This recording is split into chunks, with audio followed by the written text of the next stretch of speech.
They've somehow been able to make it so we've not been underwater and actually had to walk through standing water in years, and they've put in, I'm sure, what were very expensive air filtration systems down there.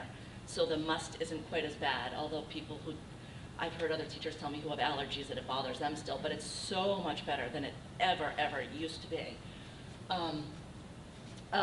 The initial problems identified were the 3 classrooms and the old mailroom were renovated. I don't know how many years ago exactly it was, yet the hallway was never finished, and the decor doesn't match the rest of the school. The admissions office regulates towards the international students. The hallway ceiling construction comes to a stop, kind of outside of Lulu's rear exit.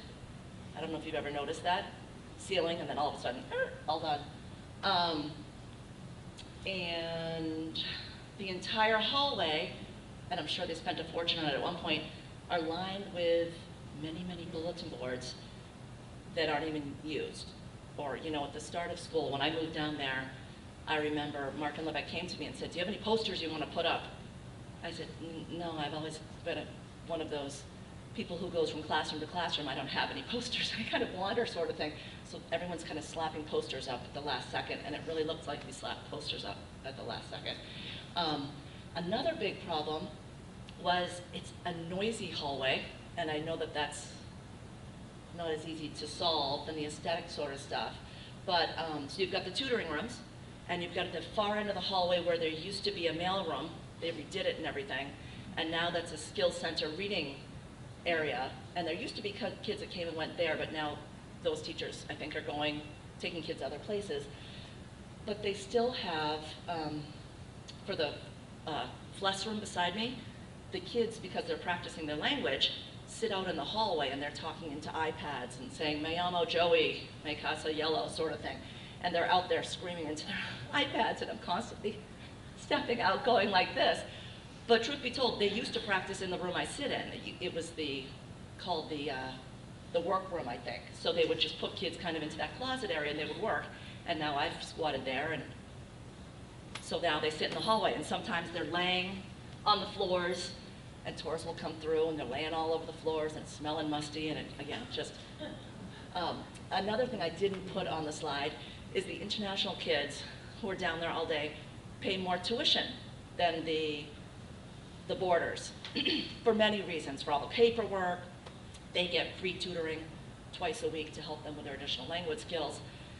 So, you know, just for, I think it's worth looking at. But and the last problem was there's no bathroom down there, and I didn't come up with a solution for that. I tried, but so when kids have to leave to use the restroom down there, it's a 10-minute, they have to come all the way down here, go upstairs, and like to use that as an excuse to waste a lot of time. So, okay.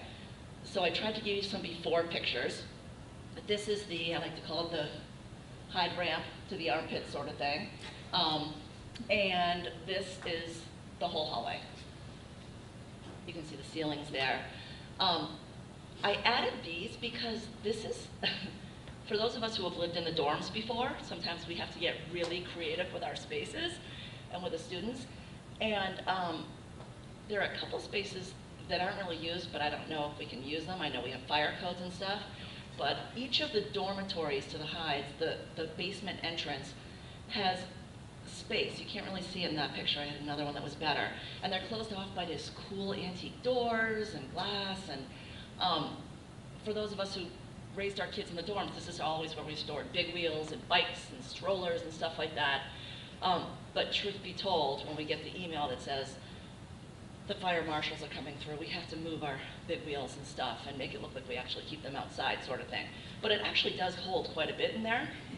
So I'm gonna work that into a potential solution, hopefully down the road. Other hurdles I bumped into after talking to Mike Grossman. One, I wondered, perhaps the school had a rationale for the half-finished facelift, right? All of those low pipes. Maybe there's some code that says you can't put in a ceiling if it's, right? So my initial instinct was, I'm guessing there's a reason for it, and I was kind of thinking I wasn't going to find any solution at all. Number two, I knew, for those of us who have tried to kind of beautify that area in the past, and kind of put up our own stuff before the first week of school, that the FESI marketing department, now that we've adopted a new branding, we can't just put up whatever we want. We need to get approval for that stuff. So I knew that. But when I spoke to Mike, he said he loved all the ideas and said, no, great, go with it. But I still would need to check with Suzanne Murphy.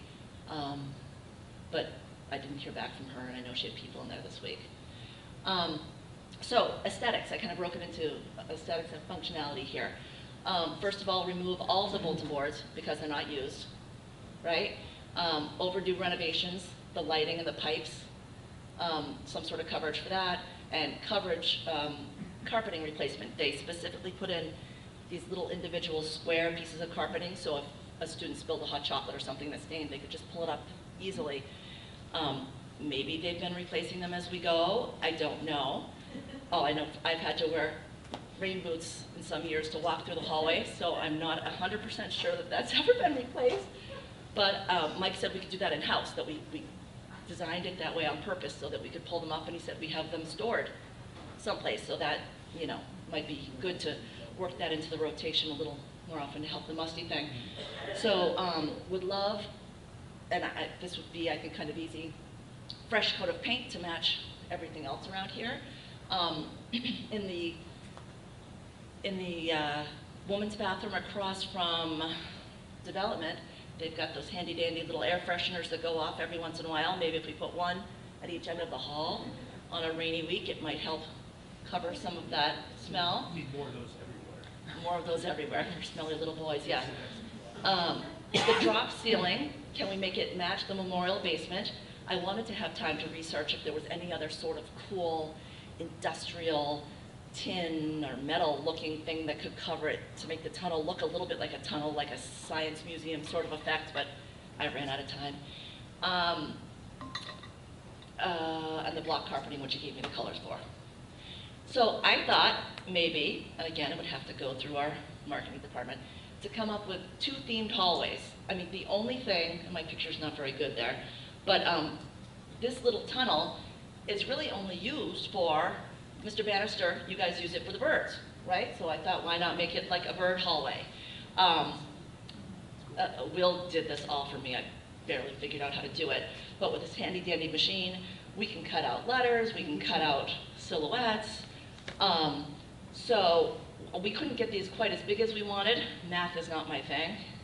If someone knew more math than I do, you know, we could make these birds much, much bigger and have them be huge, life-size, you know what I mean? Maybe even leave some of the binoculars down there, attach them to the wall so the kids who aren't in 5th grade could still look at the birds and learn from all the kids doing these projects or something. Okay.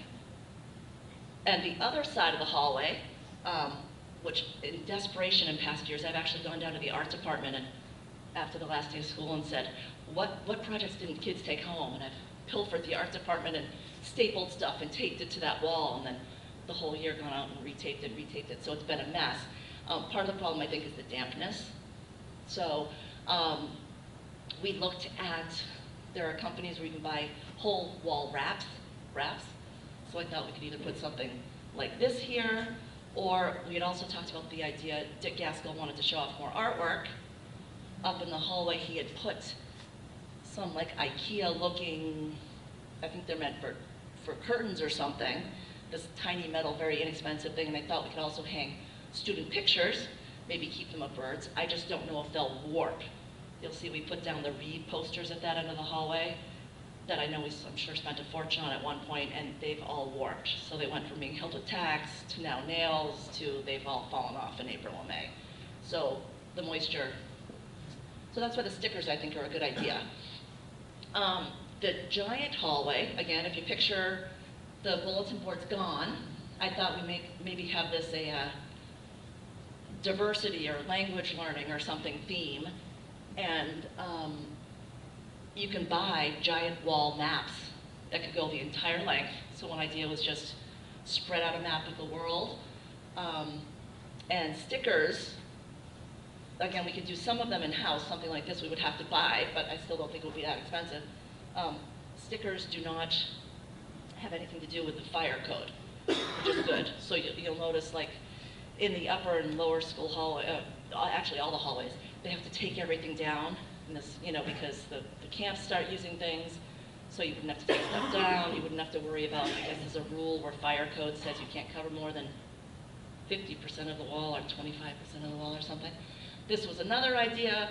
If we don't have a map of the world, maybe we take different, you know, countries and areas kids are from, and have some sort of a English language learners theme. Maybe take a picture of a student who graduated a couple of years ago so kids don't fight over why isn't my face up there. Or we could put a new face up every year, but then we'd have everyone saying, I want my face up there. So maybe just take some alumni pictures, that sort of thing, and put it up. For the other side of the wall, this was just another idea. Across from the birds having trees. I just started slapping stuff up there. Next solution for the sound problem with the kids, I thought, and of course I haven't talked to anyone in the language department, so they could hate this idea, but we found all sorts of, you can't really see it, but they make, school supply companies make these little cubes that you can just pick up and move and they cost nothing. So instead of having the kids laying through the hallway, one idea was, do I have this on another slide? If we took the faculty bikes and stuff out of these two bottom hallway areas, put one of those wraps down there to make it a little more pleasing for the eye, change the carpeting down there. The kids could walk from, and again it's hard to see it in my pictures, they could come out of their little classroom with a little cube and their iPad, plop in that room, shut the door so the rest of us don't hear them talking into their iPads, and that might be a little area for them to work in. There's also, across from the tutoring door in kitty corner to Hanson, this little closet's being used by the Parents Association, and it's actually not so little. It's about the length of this, but it's only this wide. But there's a door there. But up on Hyde 3, we used to have a common room with a door that seemed very small, and Buildings and Grounds very easily took out the whole doorway, opened it up, and if we relocated the Parents Association laser supply down there, we could open that up and put some sort of a glass sliding, I didn't put a graphic of that, but they make a glass barn door sort of thing that you could put there. The kids could sit behind that. The bathroom problem, I'd initially thought that this hallway, because it's actually quite big, you can't see it, but we store all of the Poland Spring bottles for all the Hyde dorms in there. I went to Mike and said, could we fit a single stall bathroom in there? I said, I know there's piping. When I sit in my little room, every time they flush the toilet in the dorms, you hear the flush of water go right over our heads sort of thing. So I know the piping's all there, but he said with the new codes, everything has to be wheelchair accessible. So there's no such thing as, I guess, just putting up, like they put a little bathroom in the dining hall. I was thinking it could be that big, but apparently that can't happen anymore. So we'll still be sending them upstairs to the bathroom. Is there another slide? Okay. So my hope is that we can just beautify that end so some of us aren't living in the armpit of the school anymore. We can match everything up.